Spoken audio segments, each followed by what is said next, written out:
Не за гарамі сапраўды адбудзецца павышэнне пенсійнага ўзросту. Да гэтага вядзе рэжым Лукашэнкі. Чаму так лічыць кіраўнік народнага антыкрызіснага ўпраўлення? Лукашенко ж, наадварот, нядаўна падпісаў указ аб сацыяльнай падтрымцы насельніцтва, які ўступіць у сілу пасля Новага года. Ды міністэрка працы і сацыяльнай абароны ў эфіры тэлебачання супакоіла грамадзян. Хочу заверить, что в нашей стране на повестке не стоит такой вопрос, и увеличение пенсионного возраста для наших граждан не планируется. Але што я казаў і Лукашенко ў 2015-м? И речь сегодня не идет об этом, и поднимать этот вопрос сегодня нечего. А ў наступным, 2016 годзе падпісаў указ аб павышэнні пенсійнага ўзросту. І на гэты раз эканамічная і дэмаграфічная сітуацыя ў Беларусі зноў прымусіць да яго павышэння. Сітуацыя, якая сёння складваецца ў Беларусі, эканамічныя праблемы, звязаныя з вялікай міграцыяй беларусаў, выездам з тэрыторыі Беларусі ў выніку палітычных рэпрэсій, памяншэнне нараджальнасці у Беларусі вельмі моцная, вельмі дрэнныя паказчыкі, яна вымушае рэжым Лукашэнкі павышаць пенсійны ўзрост, бо ўзнікае праблема з напаўненнем пенсійнага фонду Рэспублікі Беларусь.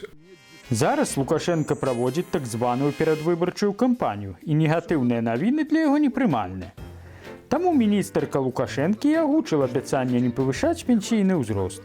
Калі што, на яе можна будзе спіхнуць віну, як у 2011 годзе было з курсам долара. Пока я являюсь председателем правления, никакой разовой девальвации одномоментной никогда не будет. Але ўжо ў тым самым годзе гэта «никогда» адбылося. І вінаватым Лукашенко прызначыў тады Пракаповіча, хаця віна ляжала цалкам на Лукашенку. Менавіта дзякуючы яго палітыцы перадвыбарчай кампаніі 2010 года былі неабгрунтавана паднятыя заробкі і выплаты, якія прывялі да падзення курсу беларускага рубля. Тое самае адбудзецца і зараз з павышэннем пенсійнага ўзросту. Лукашенко вядзе краіну да катастрофы эканамічнай і да катастрофы пенсійнай. І ты пенсіянеры, якія сёння вераць Лукашенко альбо плануюць выхад на пенсію па ўзросту, я думаю, што павінны вельмі цвяроза глядзець на сітуацыю. Калі Лукашенко захаваецца пры ўладзе яшчэ некалькі гадоў, то гэта прывядзе да калапсу пенсійнай сістэмы, альбо проста, што пенсіі будуць выплачвацца ў такіх памерах, якія не дазволяць людзям нармальна існаваць. Я кажу, не жыць, а менавіта існаваць. Асабліва это датычыцца рэгіёнаў, дзе імкліва змяншаецца насельніцтва, не хапае лекараў, зачыняюцца аб'екты інфраструктуры, дзе найбольш адчуваецца недахоп рабочых рук. На сёння ў Беларусі на 100 працаўнікоў прыпадае каля 65 пенсіянераў, што сведчыць пра складаную дэмаграфічную сітуацыю.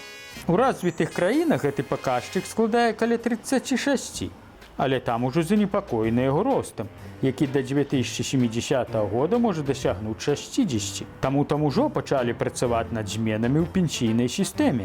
Гэта тычыцца не толькі павышэння пенсійнага ўзросту, а і прадукцыйнасці працы, стымулявання занятасці старэйшых людзей. У Беларусі пенсіі, як і раней, выплачваюцца па прынцыпу салідарнасці пакаленняў.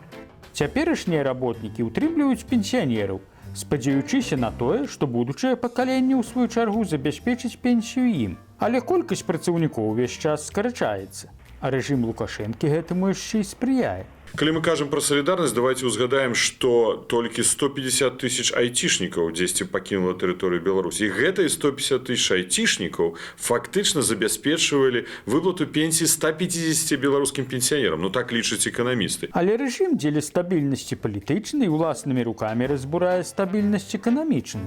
Паводле таго ж Дмітрыя Крутого, кіраўніка адміністрацыі Лукашэнкі, толькі з невялікіх раёнаў штогод з'язджаюць да 400 працаздольных жыхароў.